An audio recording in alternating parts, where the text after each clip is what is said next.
Aku tuh nembak cewek pertama kali itu kelas 2 SMA Dan langsung ditolak. pasti. Pasti. Kenapa? Tentu saja. Karena Banyak faktor ya kan.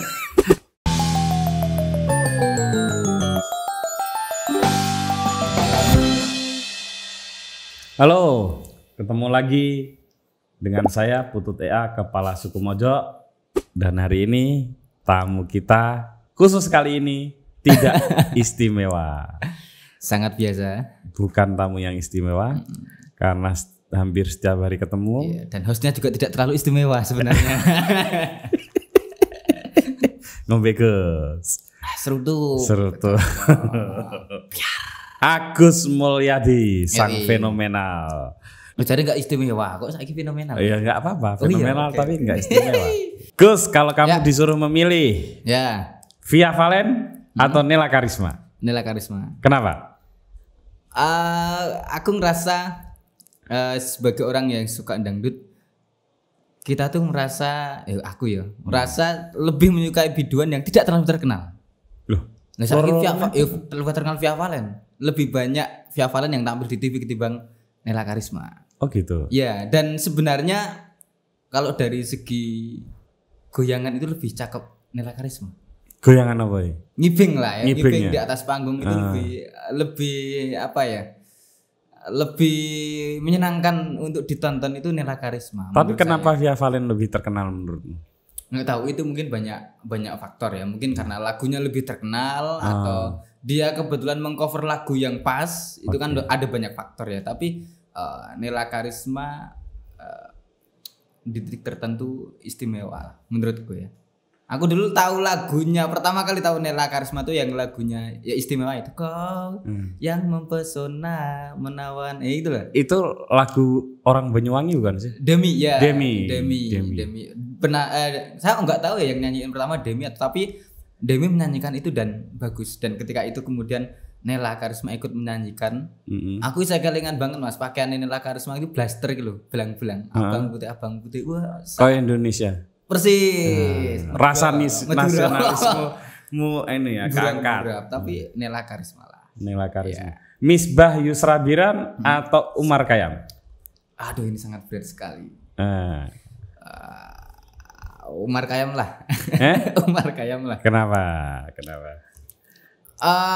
Miss Bayu Sabiran menurutku cakep ketika dia nulis dengan gaya bahasa yang lawas ya. Tapi Umar Khayyam bisa memadukan bahasa Jawa dengan sangat selaras dan harmonis. Aku tidak pernah melihat Misbah memasukkan itu ya. Tapi aku berkali-kali Umar Khayyam kan jelas ya memadukan bahasa Jawa yang mungkin orang yang tidak paham bahasa Jawa bisa tahu konteksnya, karena ya betapa halusnya Umar Khayyam memasukkan bahasa Jawa, dan aku sangat suka Umar Khayyam. Ada lagi nggak sih penulis lain yang kamu sukai? Briges, aku suka banget. Oh, Mas Pri. Ya, Briges aku suka banget. Apa yang kamu sukai dari Mas Pri? Briges bisa menulis hal-hal yang sederhana dengan tema-tema yang kalau kita baca tuh kita selalu berpikir, asuh kok iso ya? Kok dhewe ra kepikiran ya? Tapi Mas Pri kepikiran. Dan ya keren lah. Dia bisa menulis soal perasaan seseorang yang gelisah karena kebelet pipis tapi sudah PW di kasur dalam posisi akan tidur gitu. Jadi ada kebimbangan gitu loh. Kalau meneruskan, kalau harus ke toilet PW-nya nanti hilang. Tapi kalau dia meneruskan tidur akan tidak jenak tidurnya karena kebelet pipis, dan dia bisa menuliskan perasaan itu, dan itu kan perasaan yang sebenarnya kita semua pernah mengalami ya, tapi tidak banyak yang menulis, dan Briges menulis itu. Mas Briges tuh keren sih. Iya, sangat reflektif. Kalau kamu kepikiran gak sih Gus dulu menjadi seorang penulis? Tidak, sangat tidak. Apa yang kepikiran? pernah terlintas di dirimu waktu remaja kelak menjadi apa gitu? Kalau soal bayangan, mungkin cita-cita ya. Aku tidak pernah bercita-cita jadi penulis. Aku tuh dulu pengen banget jadi insinyur pertanian. Insinyur pertanian ya, pengen banget. Apa insinyur pertanian? Aku tuh dulu punya cita-cita pengen bikin sawah bertingkat.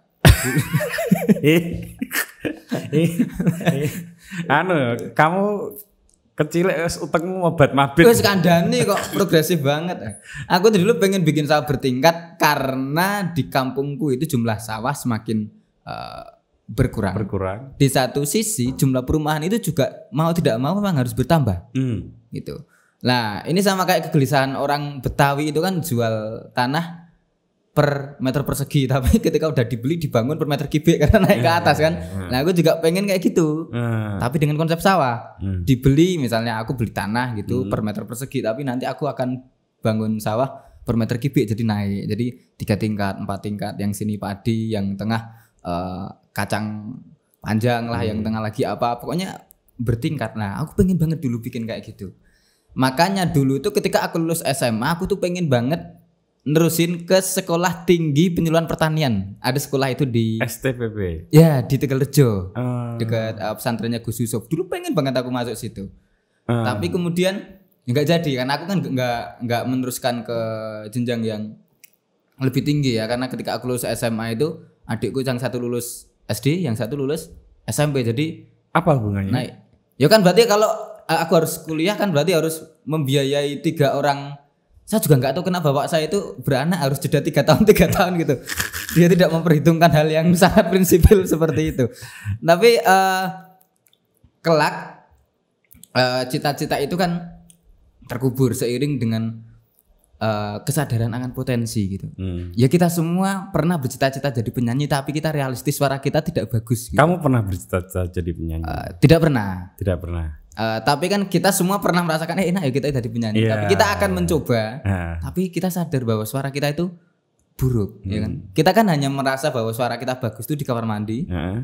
Dan saat didengarkan diri sendiri, ya kan? Kita merasa suara kita bagus untuk diri kita sendiri. Tapi kalau orang lain kan enggak gitu. Kelihatan banget kalau kita pas karaoke lah, ya kan? Kita paling sedikit dapat jatah giliran, itu kan berarti membuktikan suara kita paling buruk. Begitupun dengan cita-citaku saat pengen jadi insinyur pertanian. Nilai biologiku tuh nggak bagus-bagus amat ternyata. Dan nilai-nilai yang lain juga nggak bagus-bagus. Kecuali amat. Sejarah. Sejarah itu satu sekolah aku tertinggi dulu. Praktek biologi itu satu-satunya dari seluruh praktek yang aku cukup berhasil itu ya menumbuhkan kecambah tauge itu, dan tentu itu bukan prestasi karena semua orang juga bisa melakukan. Kali aja waktu TK sudah itu prakteknya. Dulu tuh aku cangkok, disuruh mencangkok itu aku gagal. Mencangkok gagal. Tapi aku dulu pernah menyambungin itu ketela pohon sama ketela tahun. Yang ketela kan ada tuh dulu ketela, ya kan? Aku dulu pernah nyambungin dan berhasil. Tapi kan itu bukan level keberhasilan yang menakjubkan untuk seorang yang bercita-cita jadi insinyur pertanian. Seorang insinyur pertanian kan harus lebih dari itu. Karena kelak kita akan belajar soal kultur jaringan dan lain sebagainya. Ya memang harus begitu. Cuma aku tidak bisa. Mana yang lebih menyakitkan? Jualan tuxedo atau ngelem teh celup? Ngelem teh celup. Aduh, apa ya, karena saya pernah melakukan dua-duanya, apa ya. Jadi Agus ini sebagai gambaran pemirsa dan pendengar itu pernah dalam tanda kutip tertipu pekerjaan, yaitu jualan tuxedo dan ngelem teh celup. Ngelem benang teh celup. Benang teh celup. Jadi teh celup itu ada benangnya kan. Ya. Itu profesi yang luar biasa dan pengalaman luar biasa. Itu pekerjaan yang sangat penuh. Belum tentu loh ada 100.000 orang pernah mengalami kayak kamu itu, Gus. Ya. Ya ditipu itu. Kok bisa ditipu itu, ceritanya gimana? Itu berurutan ya, hampir berurutan ya. Ngelem dulu. Lah ya, tapi fasenya satu fase ya. Ya dulu itu aku setelah kerja jadi jack warnet. Ketika era warnet mulai tumbang lah ya, seiring masuknya game online, aku tidak punya banyak skill yang bisa diandalkan. Pekerjaan itu susah banget dulu. Aku pernah setahun itu tinggal di Jogja dan tidak punya pekerjaan padahal aku harus ngekos. Tahun berapa tuh, Gus? Tahun 2012. 2012. Belum lama loh. Ya, belum lama. 2012 tuh. 8 tahun yang lalu. Ya. Dan sekarang Agus menjadi masih tetap bisa tertipu walaupun dengan kalung. Aku nggak akan cerita itu biarlah milikmu dan milik Davi. Tapi dulu kan nggak ada kerjaan dan satu-satunya pekerjaan yang memungkinkan untuk aku lakukan itu tidak banyak. Ya paling ya jaga warnet atau pekerjaan yang ringan-ringan karena aku pekerjaan berat jelas tidak sanggup karena tubuhku kecil gitu. Terus coba tuh cari lowongan beli koran KR. KR kan hari Sabtu kan pasti spesialis iklan baris lowongan pekerjaan. Banyak banget. KR tuh Kedaulatan Rakyat, koran ya, jadi khusus hari Sabtu itu lowongan pekerjaan kayaknya sampai banget. sekarang deh. Sampai sekarang kelihatan masih. Ya, akal sehat orang yang sedang butuh pekerjaan itu memang kadang tidak bisa diandalkan. Begitupun akal sehatku saat itu. Ada tawaran pekerjaan untuk lulusan SMA dengan gaji waktu itu 1,5 juta. Itu mengerikan sekali, gaji yang cukup besar sekali untuk ukuran anak lulus SMA. Dan yang waktu itu kalau nggak salah kamu bilang pengeluaran sehari untuk makan hanya 5.000 ya? Hanya 5.000 sehari waktu itu. Dan ketika aku mendaftar teh celup itu kan konsepnya gini, kita itu dikasih teh dan benangnya. Nanti kita nyelup. Kok nyelup apa ngelem.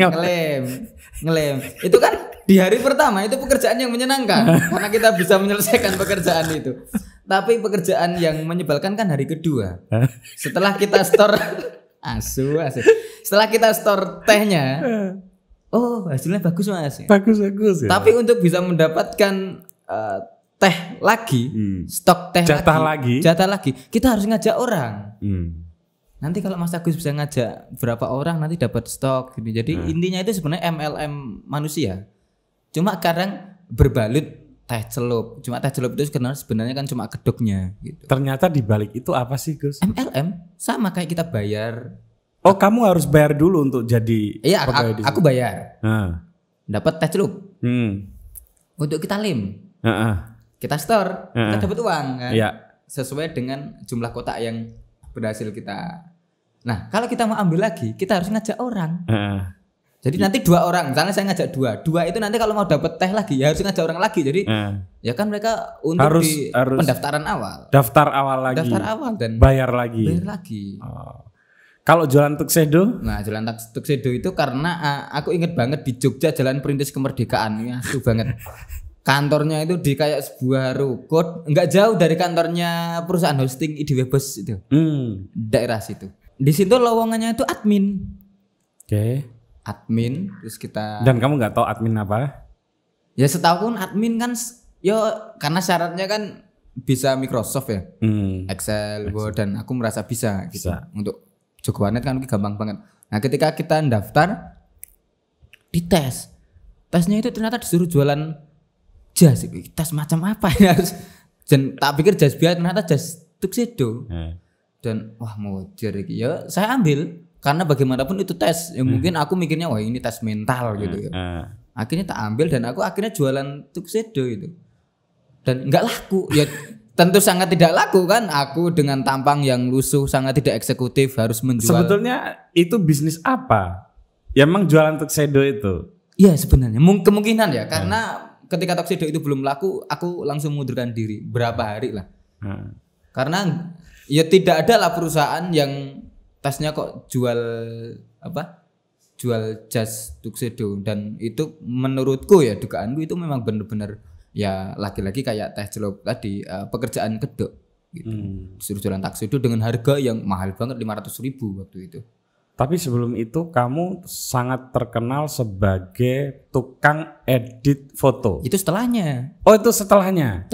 Edit foto itu kan 2013, 2014. Bisa diceritakan nggak itu? Aku tuh dulu ketika 2000, aku kan dulu pernah sempat ikut kursus desain grafis di sebuah tempat yayasan, namanya yayasan. Tempat kursusnya tuh namanya Rumah Gemilang Indonesia. Itu di bawah yayasan Al Azhar Peduli Umat. Jadi ada lembaga zakat itu di Jakarta. Mereka punya salah satu programnya adalah bikin pelatihan untuk anak-anak yang tidak melanjutkan pendidikan atau anak tidak mampu gitu. Aku masuk ke situ. Dan bagus ya. Dan bagus. Desainku itu di sana salah satu yang terbaik. Desain layout waktu itu kan di sana diajarin InDesign. Nah, terus aku balik ke Magelang dan ternyata yayasan itu buka cabang di Magelang. aku disuruh jadi instruktur di tempat kursusan itu yang cabang Magelang. Salah satu muridku itu namanya Dani. Dani itu ternyata fans berat JKT48. Jadi karena fans banget lah. Ternyata neng HP ku ono lagune, Pak. Aku punya lagu JKT48 dan Dani itu mengira aku fans berat JKT48. Terus dia ngomong, Pak, kan nggak manggil aku Pak Agus fans JKT48 ya, jebul ya. Loh, kowe ngerti sekong din aku fans JKT48 aku gak seneng enggak ono HP Mas Agus kan ono lagune karena dia sempat pinjem HP gitu. Dan lambat laun dia semacam yakin bahwa Agus ki fans JKT48. Akhirnya dia ngajak nonton konser JKT48 di Gor UNY. Pensi SMA berapa gitu. Itu waktu itu ngundang. Dan apa? Kamu mau? Enggak mau lah. Aku ngapain bayar berapa? Seingatku itu 50.000 dan ada tambahan 75.000 kalau kita mau handshake. Salaman sama membernya itu. Aku kan sayang banget uang gitu cuma bersalaman sama member. Akhirnya aku kan waktu di kursus di Depok tadi kursusnya itu di Depok. Kan ya siti-siti ajar Photoshop. Nah, dengan skill Photoshop yang sebenarnya enggak mumpuni amat itu, aku edit fotoku sama Nabilah JKT48. Tak kasih tahu ke Dani, inilah aku dulu udah pernah nonton JKT48. Dani itu percaya, goblok banget aneh itu. Dani itu percaya dan jeda seminggu akhirnya tak kasih tahu bahwa itu sebenarnya bukan foto asli, itu cuma editan. Nah, Dani itu kemudian minta tolong dieditkan juga. Akhirnya tak editkan Dani. Nah, saya baru sadar kalau ternyata Dani itu punya jaring fans JKT48 yang militan dan banyak banget.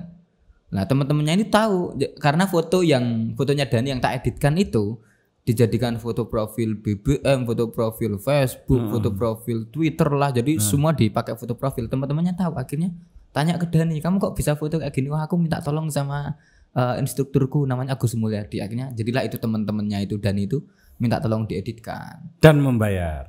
Tadinya aku nggak kepikiran bayar, tapi setelah di hari pertama itu banyak banget yang hari pertama tuh lumayan lah ada 4 atau 5 gitu temennya Dani.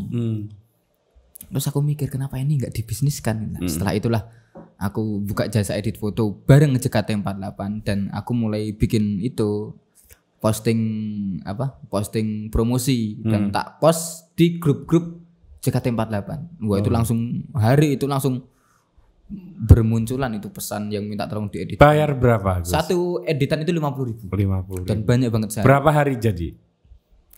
Ya, sehari jadi sebenarnya. Karena kan cepat ya ngedit foto itu dan itu kan aku merasa mendapatkan semacam lonjakan penghasilan yang sangat mengerikan. 2013 itu aku sempat kerja di warnet lagi. Di Magelang. Gajinya sehari 30 lah. Terus ketika ada bisnis edit foto itu kan menjadi sangat sensasional bagiku karena sehari itu ada kalau cuma 20 banyak 30 banget ya? Itu ada berarti kan sehari aku punya potensi penghasilan 1 juta. Iya. Kamu udah berpikir kaya raya dari sangat mesti mikir umroh. Diskotik ya. Mabuk-mabukan. Kaya. 1 juta sehari, Pak. Ya bingung. Kan? Dari orang 1 juta. Wah, ini kan mengerikan sekali bisnis ini. Lah, aku akan kaya gitu. Lah, dari situlah kemudian media itu mulai banyak ngangkat ini ada anak namanya Agus Mulyadi, dia bisa ngedit foto bareng artis gitu. Termasuk sempat masuk TV gara-gara beberapa kali.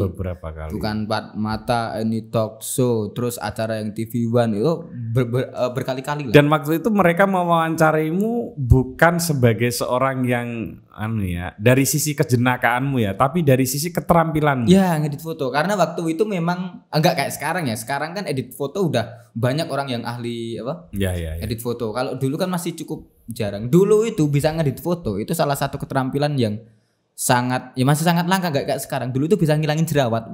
Dianggap punya banyak temen itu dulu. Bisa ngilangin jerawat pakai Photoshop itu kita punya banyak temen, enggak kayak sekarang gitu. Ketika aplikasi udah bisa bikin wajah jadi cakep. Dulu kan belum banyak aplikasi. Apa yang menggugurkan cita-cita dan angan-anganmu menjadi kaya dari jasa edit foto? Karena edit foto itu kemudian bermasalah. Gara-garanya itu kan dipermasalahkan sama grup apa ya? Aku nggak tahu, ada di sebuah grup fotografi gitu. Ada mempermasalahkan etika jasa edit foto bareng artis gitu.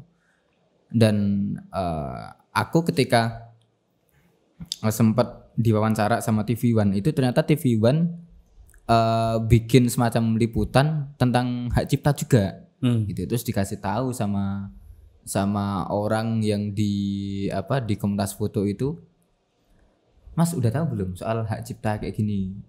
Apa yang dilakukan oleh Mas Agus itu sebenarnya punya potensi melanggar hak cipta, karena memang foto yang aku edit, foto artisnya itu aku ambil di Google. Google itu kan beberapa gambarnya boleh kita pergunakan bukan untuk dijual beli, misalnya cuma di post. Tapi kan sudah kamu edit. Foto aslinya kan tetap kita ngambil dari tempat orang. Dari situ kamu nge-pair. Iya, nge-pair karena takut bakal dituntut atau apalah, akhirnya berhenti ngedit foto. Padahal ada seniman yang khusus memang dia jadi seniman foto karena ngedit foto. Ya aku nggak berpikir jauh itu waktu itu. Aku takutnya karena ada banyak orang ngomong, Mas ini berbahaya loh, karena aku kan jelas sekali itu dibisniskan. Jelas menjual foto. Loh, yang seniman itu juga menjual fotonya. Lah aku kan tidak berpikir jauh itu. Iya. Dulu mikirnya gugurlah cita-cita edit itu. Foto. Miskin lagi, nggak jadi mabuk, nggak jadi umroh. Gitu. Cuma kan ada berkah ya. Apa? Kisah edit foto itu tak tulis di blog. Nah, blog itu yang kemudian ternyata naik. Pemicunya adalah ya kasus pemberitaan soal edit foto itu. Orang langsung beramai-ramai baca blogku waktu itu. Apa yang membuat kamu merasa blogmu naik itu menjadi kompensasi yang penting gitu? Ya karena dari blog itu kemudian aku mulai punya banyak koneksi dan mendapatkan banyak pekerjaan baru. Blog itu kan dibaca oleh banyak orang. Blog personalku itu sehari paling yang baca cuma 2.500-an lah. Banyak tuh. Ya banyak. Untuk blog personal kan banyak tuh 2.500. Ya sebenarnya sedikit lah, karena waktu itu blog ada yang lebih 10.000 ke atas, 14.000 itu banyak waktu itu. Cuma gara-gara kasus edit foto itu, kisahnya tak tulis. Terus banyak orang yang cari di Google Agus Mulyadi edit foto. Muncul blogku, orang-orang mulai baca blogku. Blogku ikut naik. Sehari ada sampai 100.000 itu pengunjung. Ngeri. Sangat banyak untuk ukuran blog personal. Iya betul. 100.000, dan dari sekian banyak orang yang baca blogku itu ada orang-orang penerbit. Akhirnya kan jadi buku pertamaku itu gara-gara tulisan-tulisan di blog. Diterbitkan pertama oleh Bentang Pustaka 2014. Iya. Dan dari situlah kemudian titik balik rezekiku naik. Titik balik apa wong akhirnya mau jadi tukang parkir kan? Ya tadinya ya kan. Kan aku tidak pernah berpikir bahwa itu setelah, tak potongnya, setelah jasa edit foto gugur gitu ya, cita-cita itu kandas. Kemudian kamu mau jadi tukang parkir? Ya pernah, itu 2013 akhir kalau nggak salah. Kan sempat ketika edit foto itu berhenti, aku kan jadi nggak punya pekerjaan kan sebenarnya, nggak ada pekerjaan. Jadi lagi kembali ke Jagawanet lagi lah. Jagawanet lagi, dan bapak aku kan sebenarnya tidak terlalu suka aku Jagawanet. Karena? Ya karena menganggap itu pekerjaan yang nggak jelas ya. Nggak jelas ya, dengan gaji yang tidak terlalu besar gitu. Bapak aku tuh pengen aku kerja yang apa lah istilahnya. Yuk ada seragamnya gitu. Pabrik lah, atau kalau di Magelang itu dulu ada namanya Armada. PT Armada. Iya. Punyanya One King itu. Oh, bapak aku kan bosku kalau daftar Armada gitu. Jadi apa? Ya terserah. Pamanku tuh kebetulan itu karoseri kan? Iya, karoseri. Armada itu. Ya. Kan ada pamanku yang kerja di Armada. Jadi takon Pak Lekmu sapa ngerti ono lowong sing lowong gitu.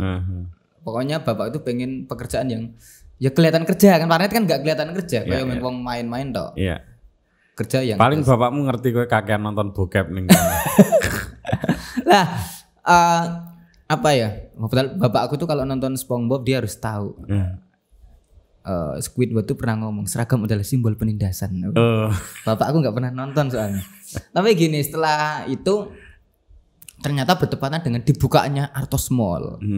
Jadi semacam kayak ada klausul perjanjian antara pengembang Artos ya kelihatannya dengan aparat desa. Jadi kalau ketika mall itu dibuka harus melibatkan karyawan cari dari warga desa dulu. Artos itu kebetulan satu kelurahan sama aku. Aku tuh masih satu kelurahan sama Artos. Makanya waktu itu ketika 2013 akhir kalau nggak salah atau 2012 aku agak lupa. 2013 yang jelas.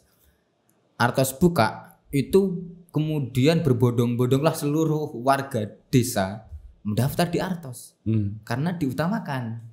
Nah, banyak tuh teman-temanku yang diterima.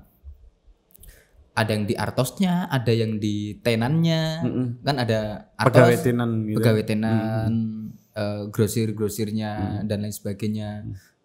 Nah itu aku ikut daftar dan diterima di bagian parking basement. Sudah training itu, aku udah dipanggil di kan itu sebelahan sama Armada, jadi trainingnya tuh ya di Armada itu, udah training di Armada. Training tukang parkir itu apa sih Gus? Apa aja sih misalnya? Sebenarnya lebih ke training ke penggunaan mesin sih.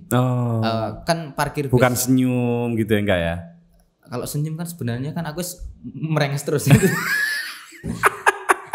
Defaultnya udah begitu, tidak perlu. Nah, di training apa ya pengaturan mesin aplikasi parkir lah, aplikasi parkir dan lain sebagainya. Ya. Itu maksudnya penjaga yang di dalam kaca itu. Persis kan? Kalau mau keluar, ya aku yang nungguin di sama yang kan ada yang jaga parkirannya gitu, yang ngecekin. Ya itu aku nggak tahu nanti akan dapat apa jatah yang mana, tapi yang jelas parking basement. Padahal itu kalau jadi ya ini ya jadi pengalaman yang luar biasa bagimu ya Gus. Yeah. Melengkapi portofoliomu lah. Jaga warnet pernah. Iya, berarti warnet kan berarti telekomunikasi kan. Telekomunikasi. Parkir kan berarti transportasi. Wah, lengkap ya sekali kan? Ya. Jualan teksode marketing. Wah, marketing mantep. Ngelem teh celup manufaktur. Semuanya ada ya sebenarnya. Lengkap sekali portofolio. Apa mana Gus? Apa lagi yang kamu pernah profesi? Jasa edit foto. Oh, jasa edit foto digital. Mengerikan sekali. Tidak ada orang yang kayak saya sebenarnya. Paripurna sekali. Nah, ketika parkir hampir kerja jadi tukang parkir itu ada sosok yang namanya Putut EA ini. Yang kemudian menawari saya untuk awakmu coba kerja di Mojok, siapa tahu cocok. Akhirnya kerjalah di Mojok. Bukan kerja, nulis untuk Mojok. Awalnya nulis. Ya. Kan di Mojok waktu itu pertulisan kan 250. Ya. Nah di UMR Magelang waktu itu kalau nggak salah itu 1,5 atau 1,4 atau 1,6. Dan kamu dijatah ya tiap minggu pasti dimuat ya. Ya. Dari kamu coba deh nulis di Mojok. Kalau kamu sebulan itu nulis 6 kali, berarti itu setara dengan gajimu UMR waktu itu. Aku akhirnya ya setelah keluar dari dari perjanjian keramat. Ya, parkir motor itu dan kemudian nulis di Mojok. Artos pasti menyesal tidak punya tukang parkir seperti saya. Kalau punya, wah ini tukang parkir paling literasi dia. Gus, tapi kamu sebelum semua aktif itu atau pas aktif itu kamu ternyata sudah nulis di blog kan? Sudah, aku tuh nulis di blog dari tahun 2009. Udah lama banget aku tuh. Berarti kamu sebetulnya punya bibit-bibit kesukaan menulis ya? Atau gimana? Aku mulai sadar bahwa aku suka menulis ketika mulai aktif di warnet sebenarnya. Padahal gue kangen nonton bokep. Oh enggak juga. Bokep itu kan juga penuh dengan komunikasi. Enggak, tapi di warnet itu kan kita bertemu dengan pengalaman-pengalaman literasi dalam bentuk yang lain ya. Kita baca Kaskus. Ada dulu blog terkenal banget namanya Terselubung gitu. Jadi Terselubung itu terkenal banget kan. Ya kita mengenal dunia digital lewat warnet itu kan terkagum-kagum. Dan waktu itu bacaan kan belum banyak. Belum banyak. Detik baru detik lah pasti. Iya, kita itu dulu buka warnet, main warnet, buka internet, buka apa? Dulu barangkali tahu primbon.com, lihat penampakan. YouTube pun belum YouTube sesempurna sekarang ya. Belum sesempurna sekarang. Dan baca-baca tulisan itu menyenangkan ya. Ternyata banyak informasi yang selama ini tidak pernah kita ketahui. Ketika baca di internet, informasi-informasi yang tentu bikin kita ternganga gitu. Apalagi di terselubung kan membahas hal-hal yang unik yang jebul ono to ning donya kayak gini. Jadi kita mulai suka baca dan akhirnya beralih ke suka nulis. Enggak mengalami kesulitan. Kesulitan awal-awal ya. Awal-awal ngeblog itu kan kita pengen bisa kayak ini.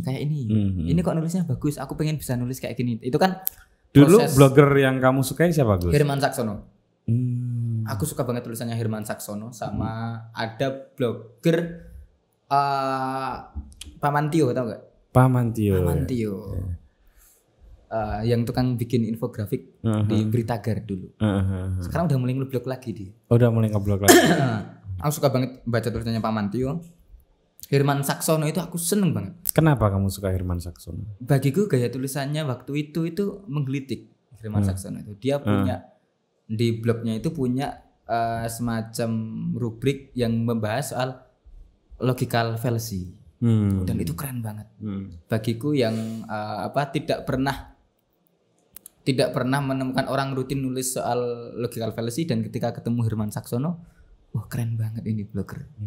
Dulu Herman Saksono itu aku inget banget. Sampai sekarang aku masih sering mengikuti dia di Twitter ya.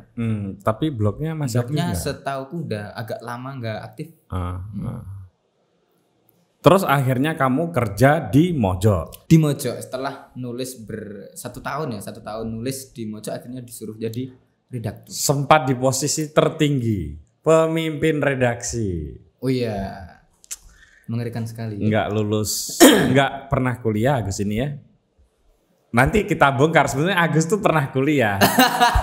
Tapi kuliahnya lagi-lagi ditipu. Ya Gus ya? Ya, dulu aku pernah. Aku mungkin tidak usah menyebut institusinya ya. Iya, enggak usah. Tapi dulu pernah aku tuh masuk kuliah itu D1. Jurusannya itu ekonomi syariah. Tahun kampusnya itu di Gudean. Deket sekolah tinggi pertanahan? Iya, sekolah bensin. Iya. Daerah situ. Kampusnya daerah situ, dan ketika yayasannya sekarang udah bubar. Jadi kok kamu tahu dari bubar? Kan beberapa kali aku main ke sana sebenarnya. Oh gitu. Aku kan sempat ngekos di daerah Gudean juga. Iya, setelah benar. Lah, itu kan D1, dan itu ternyata sebenarnya yayasannya bermasalah. Jadi tidak bisa digunakan untuk melanjutkan lagi. Bapakmu tahu kalau kamu kuliah kan? Tahu, dan itu dulu yang sangat dibanggakan sama bapakku sebenarnya. Udah D1 ketipu lagi. Ketipu kan kasihan. Nah, itulah fase ketika aku di Jogja itu nggak berani pulang. Karena aku takut mengecewakan bapakku yang udah. Kamu taunya ditipu kenapa, Gus? Taunya ditipu itu karena ketika lulus aku tidak disalurkan. Asu tuh. Kan perjanjian dia apa? Irigasi. Kalau udah lulus aku akan disalurkan kerja. Ternyata nggak disalurkan. Apa yang kamu pelajari di keuangan syariah itu? Ya, soal-soal perjanjian dan transaksi syariah, muzarobah, musyakarah, apa istilah? Ngerti ya, dulu. Zakat apa? Wah, banyak itu dulu aku mempelajarinya, konsep-konsep perjanjian dalam Islam itu aku dulu sempat mempelajari gitu. Nah, aku ketika setelah lulus, aku nggak berani pulang karena takut nggak tega sama bapak sama ibu. Karena untuk masuk ke yayasan itu, bapakku tuh menyewakan rumah. Rumahku tuh sampai disewakan dan bapakku pindah ke rumah yang lebih buruk. Bayangin, omahku wis elek isih disewakan dan pindah ke rumah yang lebih buruk lagi. Rumah yang sekarang ini kan? Iya. Itu sempat disewakan. Supaya kamu bisa kuliah yang D1 itu. Iya. Dan ternyata kamu ditipu. Makanya aku kan nggak tega kalau ngomong ke bapakku, Pak aku kapusan. Itu kan betapa hancur, Pak. Betapa hancur lah. Dan kamu di Jogja pura-pura sudah bekerja ya? Ya. Padahal nggak bekerja. Lah makanya saat itu ketika ngekos di Jogja itu fase ketika aku bener-bener nggak punya pekerjaan. Makanya Tidak kemudian disalurkan. Padahal aku kan harus tetap ngekos karena tinggal di Jogja. Iya. Ngekos dan waktu itu aku mendapatkan uang itu dari jualan kaos online. Dulu ada website barangkali Mas Butut tahu kan dulu aku pernah jualan. Lah itu salah satu cara aku biar setidaknya bisa dapat uang untuk makan.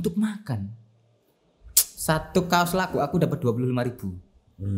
Bisa untuk hidup 5 hari ya? 5 hari. Itu sampai kamu nggak berani pulang, bahkan sempat saking kamu nggak pernah punya uangnya, kamu terpaksa pulang ya Gus? Pernah, aku bener-bener nggak punya uang dan kalau aku tidak pulang aku akan mati kelaparan gitu. Akhirnya pulang nguntal itu dari Jogja ke Magelang. Bener-bener aku naik sepeda. Dalam kondisi belum makan. Tragis sekali sih. Aku inget banget itu pas momen puasa lagi. Momen puasa dan akhirnya aku bisa dapat makan karena berhenti di masjid daerah perbatasan Jogja dan Magelang. Itu ada masjid namanya daerah Lodoyong. Muntilan. Bukan. Lodoyong, daerah Lodoyong. Tempel lah. Tempel Di masjid Jogja daerah, Muntilan toh. Ya. Daerah Lodoyong, aku masuk di situ, takmir masjidnya itu ngasih makan. Mas makan dulu Mas. Waduh. Itu saking nggak punya uangnya. Itu mungkin nasi terenak yang pernah kamu makan ya. Nasi tertragis ya. Enaknya sih biasa aja. Cuma tragisnya itu. Lanjut naik sepeda Sampai ke Magelang. Nah, sampai ke Magelang kan pada akhirnya di saat aku lapar, aku nggak punya duit itulah mau nggak mau aku cerita. Nah ibuku akhirnya baru tahu kalau ternyata selama ini aku di Jogja nggak kerja, tapi berusaha untuk hidup. Nah aku nggak mau balik ke Magelang lagi karena wis kadung isin, kadung isin aku sama harus tetangga-tetangga. Ya, dan juga itu kan menjadi beban ke bapak ibu. Akhirnya aku balik ke Jogja lagi. Dan diantar bapakmu? Diantar bapakku, nguntel lagi. Kita gantian gitu. Bapak aku ngarep, aku mburi, kadang gue entek muntilan, engko bapakku sing apa? Ya saka mak kene engko bapakku ngarep, aku mburi, engko gantian aku mburi, bapakku ngarep. Gus, seluruh sesi ini sesi ini kalau orang mengalami apa yang kamu alami terus kemudian diceritakan itu jadinya air mata. Tapi kenapa ya kalau kamu yang menceritakan ke orang jadi tertawa ya? Lah ini bajingannya ini. Aku nggak tahu ya, mungkin karena tulisan-tulisanku di blog itu kan semuanya punya tendensi untuk lucu ya.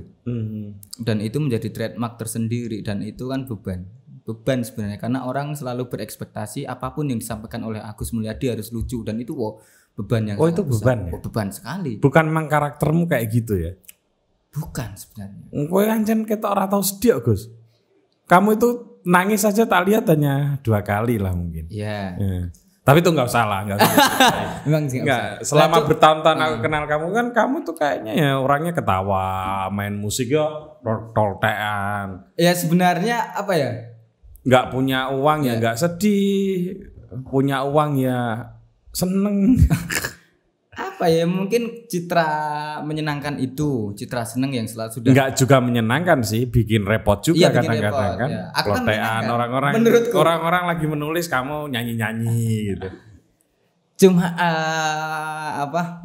ya citra yang tampil kan seperti itu ya. Aku sering punya banyak masalah dan pasti dan tidak pernah aku sampaikan. Kalaupun aku sampaikan ya harus ada tendensi yang menyenangkan, harus ada yang lucunya. Misalnya kayak kemarin aku beli kalung. Itu kan sebenarnya bagi banyak orang itu cukup menyedihkan ya. Orang beli kalung karena bukan orang anggap aku ketipu karena beli kalung gitu. Ya bagiku itu menyenangkan karena ya kapan-kapan aku bisa beli kalung ke orang yang butuh. Ya. Agus ini barusan bukan ketipu sih. Bukan ketipu. Ya biasalah ada orang jualan kalungan gitu ya. Jadi gini, aku itu kalau ada orang, aku orangnya orang yang nggak tegaan. Mungkin karena faktor pekerjaan dulu aku pernah jual taksido, pernah jaga warnet dan lain sebagainya. Kalau ada orang jualan apapun di tempatku, aku punya uang, tidak pernah aku menolak. Betul. Hampir selalu aku beli. Dan itu yang dulu aku sampaikan ke Kalis di awal. Termasuk beli kursi yang orang. Ya, aku beli kursi, beli kalung. Kalau ada oponeh santri yo. Santri jual kalender tidak pernah aku tidak beli. Selalu aku beli. Karena kelingan zaman dulu Dan itu terbawa di kebiasaan apa? Dan pada tertentu itu bikin repot ya. Kan rasa iba itu kan menyenangkan di awal. Tapi kalau keterusan kan kadang bikin repot. Ada orang beli tangga, wah tuku ra ya. Ketika kita beli kita sendiri jadi bingung piye gowone ya kan? Karena kita udah beli. Kadang kan ya kayak gitu.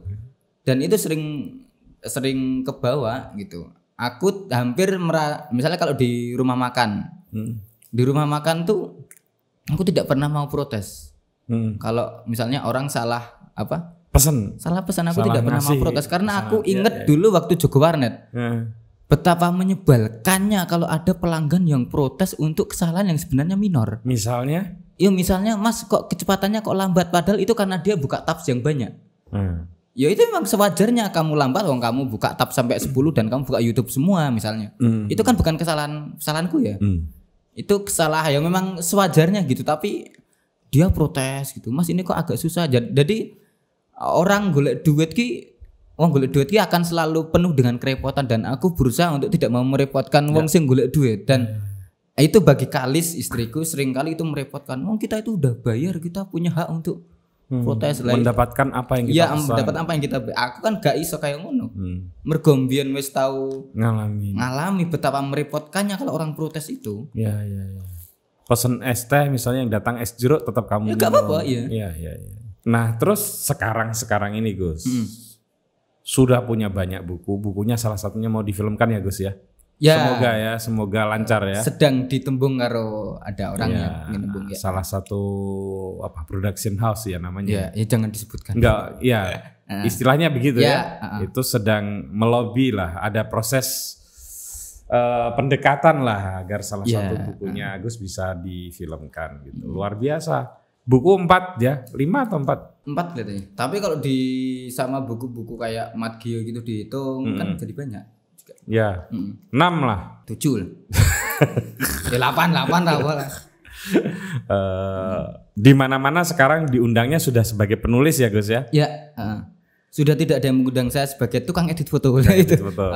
Dan ke depan kayaknya kamu mau di dunia kepenulisan atau ada pikiran yang lain? Masih tetap pengen ke dunia kepenulisan.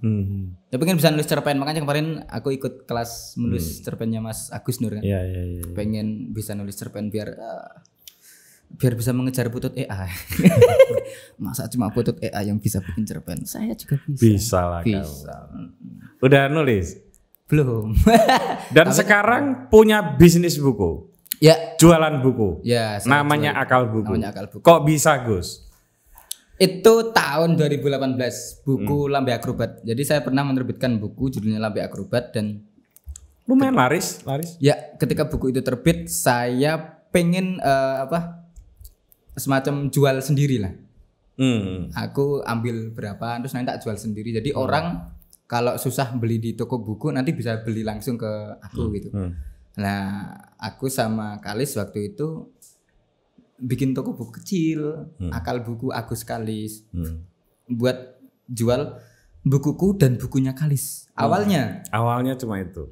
Kemudian Kalis tahu ada buku-buku bagus yang dia suka. Akhirnya kita melebar jadi bukuku, bukunya Kalis dan buku yang aku suka atau Kalis suka. Ya. Lama-lama buku yang punya irisan dengan apa yang kami minati. Gitu. Akhirnya lama-lama lagi melos lagi ke buku-buku yang laris. Gitu. Jadi ya melebar. Tadinya dan sudah punya pegawai. Sudah punya pegawai 3. Luar biasa. Terakhir, Gus, menikah ya, sudah menikah.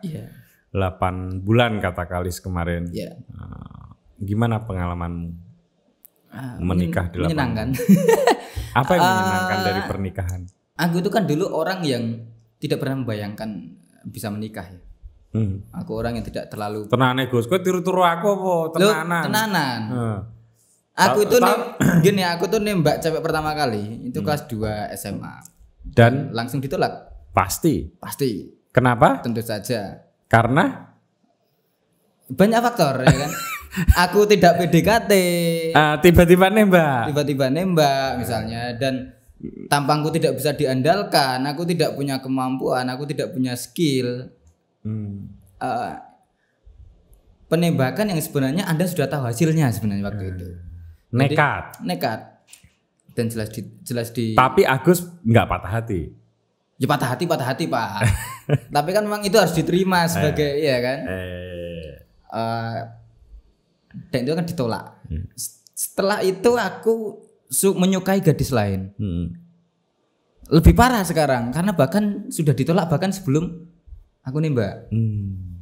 Itu anak UIN dulu. UIN. Kuliah di UIN jurusan apa nggak usah disebutkan ya. Syariah. Aku dulu suka SMA kelas 3 aku suka sama dia, kemudian dia lanjut ke UIN. Belum pernah tak tembak tapi dia udah tahu kalau aku suka sama dia. Iya. Aku diblok di Facebook. Waduh. Mengerikan sekali. Dan ya pengalaman-pengalaman itu kan membuat wah apa lelek sesuk aku bakal rapayu gitu. Sampai kemudian jadi penulis itulah yang kemudian. Dan aku tahu banyak fansmu. Ya, aku kan mengalami kegagapan apa ya? Pergolakan ya apa ya? Perubahan situasi dari orang yang ditolak tiba-tiba dirubung banyak perempuan. Ya. Dan iya dong. Itu kan bikin optimismeku tuh naik lagi. Ternyata ono lho wong sing iso seneng aku. Aku sempat beberapa kali diajak ketemuan, diajak ngedit sama pembaca dan itu kan beberapa hal yang aku merasa wah, yang orang yang tadinya nembak cewek selalu ditolak tiba-tiba bahkan ada yang ngejar. Itu kan pengalaman spiritual yang luar biasa. Luar biasa dan ya dari situ kemudian wah, kelak pasti aku akan menikah. Kepercayaan diri itu muncul sampai kemudian aku ketemu sama Kalis sekarang dan ya menikah. Gitu. Terus apa perbedaan yang paling utama dari melajang dengan menikah?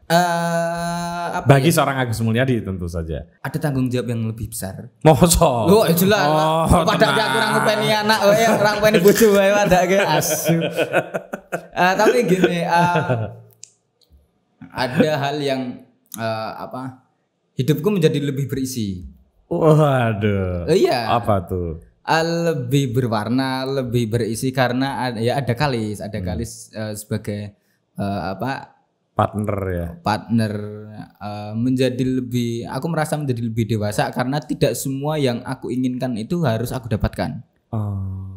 Okay. Kalau dulu kan sebelum menikah aku didit, aku pengen tuku apa, kalau memang aku punya uang bisa aku beli. Aku pengen dolan rono, asal aku pengen aku didit, aku iso rono. Tapi sekarang kan harus diskusi. Ada banyak. Dan itu bukan proses yang menyebalkan. Ya kadang menyebalkan. Aku pengen beli sesuatu yang aku seneng banget itu, tapi kan aku harus walaupun pada titik tertentu Kalis hampir pasti mengizinkan ya. Cuma ada titik di mana Kalis tidak mengizinkan dengan alasan yo dengan dikit lah. Dipikir-pikir dikit itu walaupun ya memang mungkin seharusnya begitulah Kalis. Seharusnya. Memang dia seharusnya menjadi katalisator yang bisa mengontrol gitu. Dan ya aku menjadi lebih sering berdebat dengan Kalis untuk banyak hal. Aku belajar bekerja sama dalam hidup itu ya setelah menikah. Lebih tertib. Sekarang ngantor dibawain makan. Ya. Walaupun subuhannya masih tetap siang. Ya itu urusan yang berbeda lah. Oke, Gus. Ya. Semoga sukses ya itu bukunya difilmkan. Padahal itu Lambe Akrobat menurutku paling cocok tuh Gus. Iya sebenarnya Lambe Akrobat. Iya kan Lambe Akrobat tuh. Cuma kelihatannya Lambe Akrobat itu geng koplo dan bapakmu, keluargamu itu keren banget kalau difilmkan. Tapi sebuah seni untuk memamikasi cakep. Ya cakep. Itu buku terakhir yang menurutku aku sangat. Iya sih itu juga keren. Aku sangat keren. Cukup suka. Tapi konfliknya kan banyak di Lambe Akrobat. Iya di Lambe Akrobat lebih banyak konflik. Konfliknya banyak. Dan problemnya lebih agraris gitu kan. Ya. Cuma kan tidak ada kisah asmara kan kalau di Lambe Akrobat, sangat sedikit. Ya. Kalau sebuah seni kan memang semuanya asmara dan jadi memang dicari buku yang ada kisah asmaranya untuk difilmkan. Kemarin sutradaranya sih ngomong bahwa sedang pengen konsep kisah pacaran tapi konsepnya yang lucu gitu, dan kelihatannya buku itu dianggap cocok. Dan memang pacaranmu lucu banget ya. kamu nembak Kalis kan di atas sepeda motor ya. Oh iya. Mau pacaran gimana? Ya itu terakhir itu sebagai titik pressure. Iya gimana. Soalnya aku nembak, kamu mau nggak mau. Tinggal dingenek kayak. Enggak kok kamu mikirnya kok di atas sepeda motor gitu loh. Enggak, terakhir kamu ceritain deh. Iya, spontan sebenarnya. Aku waktu itu aku udah mulai suka sama Kalis, terus aku udah mulai sering jalan sama Kalis. Terus waktu itu kita habis nonton film, terus ya dalam perjalanan pulang. Spontanitasmu keluar, nggak tahu ke bawah suasana film atau gimana ya. Daerah depan rumah sakit mata Yap. Iya. Ya aku lewat situ. Iya. Terus aku tiba-tiba ngomong, Lis, seandainya aku suka sama kamu janjian marah nggak sih gitu? Kok marah Mas? Lah aku ngomong gitu aku nembaknya kalau nggak salah gitu seingatku ya. Terus Kalisnya? Loh, emangnya kenapa? Dia ngomong gitu ya. Terus aku setelah itu barulah aku ngomong, aku ya asli ini mungkin kamu sudah tahu, aku janjian seneng rokok gitu. Aku bilang gitu. Nggak langsung diterima waktu itu. 3 minggu setelahnya baru dia ngasih jawaban. Kamu deg-degan nggak selama 3 minggu itu? Ya deg-degan, takut. Sebenarnya kan aku kan orang yang sudah terbiasa ditolak ya. Aku orang yang sudah terbiasa ditolak. Jadi seadanya kalau saat itu ditolak ya memang ya itu memperpanjang kiprah lah ya kan. Cuma waktu itu kan saat penolakan itu menjadi lebih menyakitkan karena aku merasa aku sudah berada di level yang aku penulis loh. Ada kecongkaan seperti itu. Aku sudah punya penulis, aku sudah punya penghasilan. Lah kok ditolak mana? Kok iso ditolak? Kalau dulu waktu masih imbas-imbis itu kan sewajarnya memang harus, kalau saya diterima justru itu aneh ya kan. Kalau sekarang kok iso ngantek ditolak padahal kali sudah kita sudah sangat dekat lah ya. Wis nonton bareng, mangan bareng, aku udah sering mampir. Pokoknya sering jalan lah ya. Sering jalan dan kayaknya cocok lah. Cocok dan sudah yakin gitu. Dan ya nggak mungkin ditolak gitu. Nggak mungkin ditolak. Ternyata 3 minggu. Butuh 3 minggu untuk Kalis bilang sih ya Mas tak mikir gitu. Iya, mungkin itu titik titik tawarnya atau apa ya, aku nggak tahu ya kenapa butuh 3 minggu. Aku juga nggak tahu. Apa jangan-jangan dia memang sok-sokan ya? Sebenarnya dia sudah pengen menerima. Aku curiga itu yang terakhir itu sih. Menurutku seperti itu. Supaya kisahnya itu agak lebih punya cerita. Iya. Aku yakin dia itu punya virgin point mungkin, virgin powernya biar harus 3 minggu enak aja langsung diterima. Mungkin seperti itu. Oke, ini nanti nggak selesai. Terima kasih ya guys ya. Sukses selalu. Oke, sampai jumpa teman-teman di tamu saya berikutnya. Ya.